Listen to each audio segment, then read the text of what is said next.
అందరికీ నమస్కారం. సాధారణంగా ఒకరితో ఒకరు మాట్లాడుకోవడానికి ఉండేటువంటి దాన్ని భాష అని అనుకుంటే చాలా పొరపాటు. ఈ భాష అంటే ఒక వ్యక్తి ఆలోచనలు ఇంకొక వ్యక్తికి అర్థమయ్యేలా చెప్పే ప్రయత్నం అని అనుకుంటూ ఉంటారు. కానీ నిజానికి భాష అంటే కేవలం ఈ ఒక్కదానికి సంబంధించింది కాదు. భాష అంటే అందులో వినాలనుకుంటున్నారా? అయితే like, share and subscribe to డవరుకధ్వని మీరు చేస్తే దీని తర్వాత నేను భాషను గురించి ఏ విధంగా భాష్యాన్ని ఇస్తానో తెలుస్తుంది. భాష అనేది కేవలం ఒక మీడియం నుండి ఇంకొక మీడియంకి ఇన్ఫర్మేషన్ ఇవ్వడానికి మాత్రమే ఉపయోగించేది కాదు. ఒకవేళ అలానే అయితే మనకి కంప్యూటర్ లాంగ్వేజెస్ ఉన్నాయి, బైనరీ లాంగ్వేజెస్ ఉన్నాయి. వీటి ద్వారా జస్ట్ ఇన్పుట్స్ ఇస్తే అవుట్పుట్స్ అనేవి వస్తూ ఉంటాయి. అక్కడితో అయిపోతుంది. మరి ఈ తెలుగు, తమిళము, హిందీ, కన్నడ, మరాఠీ, సంస్కృతము, పంజాబీ, ఒడియా ఇలాంటి ఎన్నో భాషలు ఎందుకు, దేనికి అవసరం ఇవన్నీ అనుకుంటే మనం తెలుగు వాళ్ళం కాబట్టి ముందుగా తెలుగును గురించి నేను చెప్తూ ఉన్నాను. తెలుగు భాషను గురించి, తెలుగు భాష గొప్పదనాన్ని గురించి చెప్పడం అనేది జరుగుతుంది. ఏమిటంటే ఇప్పుడు నేను సాధారణంగా ఒక విషయం, ప్రవరుడు అనేటువంటి వాడు హిమాలయాలకు వెళ్ళి అక్కడ ఆ సౌగంధభరితమైనటువంటి ప్రదేశాలనంతా చూశాడు, చాలా ఆనందాన్ని పొందాడు అని చెప్పేస్తే అది ఇన్ఫర్మేషన్ అవుతుంది. అదే భాష అంటే ఏమిటో తెలుసా? ఇప్పుడు చెప్తాను చూడండి. అటజని కాంచె భూమిసురుడు అంబర చుంబి శిరస్సరజ్జరి పటల మృదంగ తరంగ నిస్వరస్ఫుట నటనానుకూల పరిపుల్ల కలాప కళాపిజాలము కటక చరత్కరీను కరకంపిత సాలము శీతశైలము అంటూ ఆ శీతశైలంలో అతడు ఏవేవి చూశాడో, ఏ మయూరాలను చూశాడో, ఎలా అవి నాట్యం చేస్తూ ఉన్నాయో, అక్కడ ఏ విధమైనటువంటి స్నోఫాల్ అనేటువంటి జరుగుతుందో, ఇవన్నీ ఈ కూర్పులో నేను పెట్టుకొని చెప్పడం, అంటే పద్యంలో చెప్పడం ఏదైతే ఉందో అది భాష. ఆ భాష అనేటువంటి రావడానికి వ్యాకరణం అనేటువంటిది అవసరం. ఆ వ్యాకరణం అనేటువంటిది వేదాలలో చెప్పబడినటువంటి గొప్ప విషయం. ఇప్పుడు చూడండి, అసలు ఈ వ్యాకరణాన్ని బేస్ చేసుకొని ఇలాంటి భాషలు ఎందుకు రూపొందించారు మన పెద్దవాళ్ళు? సనాతన ధర్మానికి సంబంధించింది ఇదంతా. ఎందుకు అంటే మనం మాట్లాడేటువంటి మాట ఇన్ఫర్మేటివ్గా మాత్రమే కాకుండా మనకి ఆరోగ్యపరంగా కూడా చాలా సౌలభ్యాలను కలిగించాలనేటువంటి ఉద్దేశంతో పెద్దవాళ్ళు ఈ భాషలు అనేటువంటివి ఏర్పరిచారు. ఎలానో ఒకసారి చెప్తారు. మీకు హల్లుల గురించి తెలుసు కదా? వీళ్ళు చదువుకుంటూ వెళ్ళేటప్పుడు అచ్చులు, హల్లులు అంటారు. ఆ అచ్చుల్ని పక్కన పెట్టండి, హల్లుల గురించి మాట్లాడుకుందాం. హల్లులు అంటే ఏమిటి?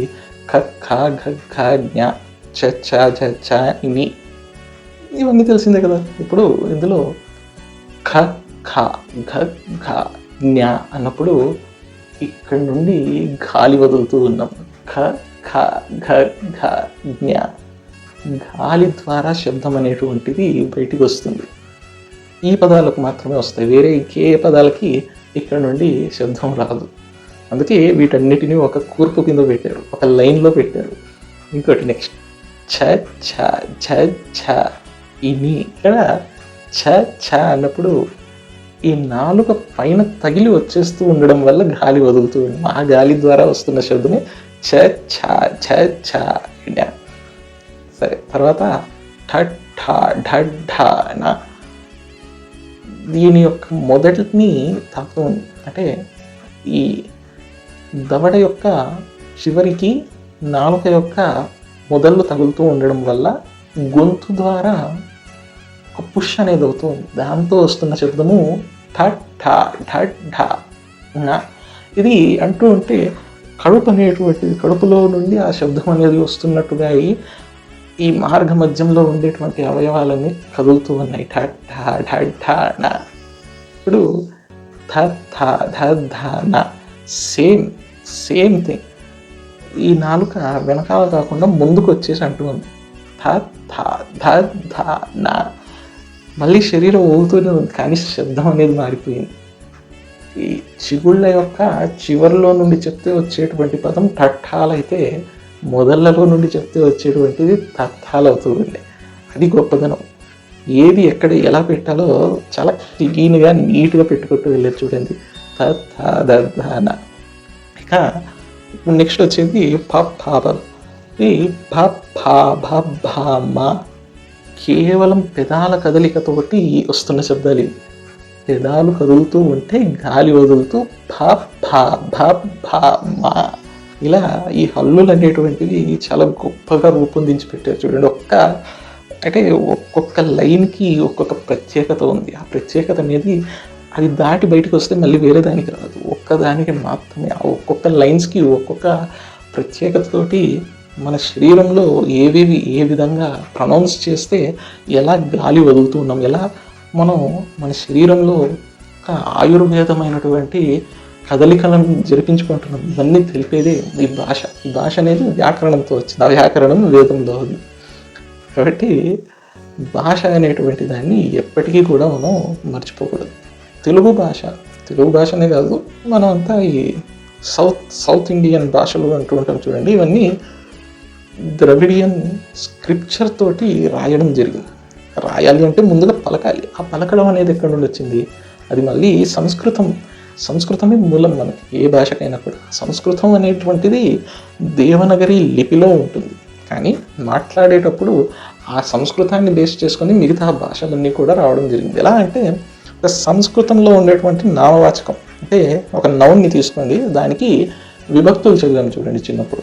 ఢూ మూ ఊడు ప్రథమా విభక్తి, అలా విభక్తులు ఒకటి వస్తూ ఉన్నాయి కదా. డూమూలు, చేతన్ చేన్, తోడన్ తోన్, నిన్నున్లన్, గూర్చి, గురించి, ఇటువంటివన్నీ విభక్తుల్లో వస్తాయి కదా.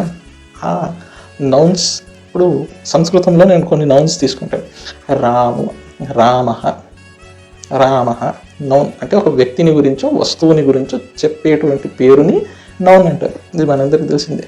రామ, ఈ రామకి ప్రథమా విభక్తి యాడ్ చేయండి, డోమోవులు. రాముడు తెలుగు. వృక్ష ము యాడ్ చేస్తే వృక్షము. ఇది డూమూవులలో ఉండే ము తీసుకొచ్చాను, డూమూవులు. కాబట్టి రాముడు, వృక్షము, జననము, జననము.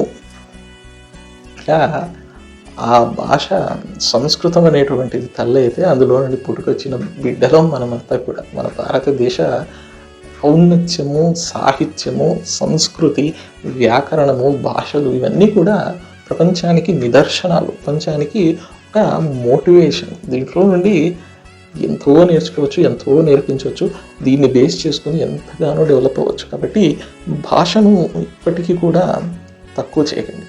మీ మాతృభాష, మీ లోకల్ లాంగ్వేజ్, దేశ భాష, వీటన్నిటిని కూడా నిరంతరం గుర్తుంచుకోండి. ఇంగ్లీష్ అనేటువంటిది ఖచ్చితంగా అవసరమే. మనం వేరే దేశాల వారితో కనెక్ట్ అవ్వడానికి అది ఎంతగా అవసరమో మన యొక్క సంస్కృతిని నిలబెట్టడానికి మన మాతృభాష కూడా అంతే అవసరం. కాబట్టి దాన్ని ఎప్పటికీ నిర్లక్ష్యం చేసుకోకండి.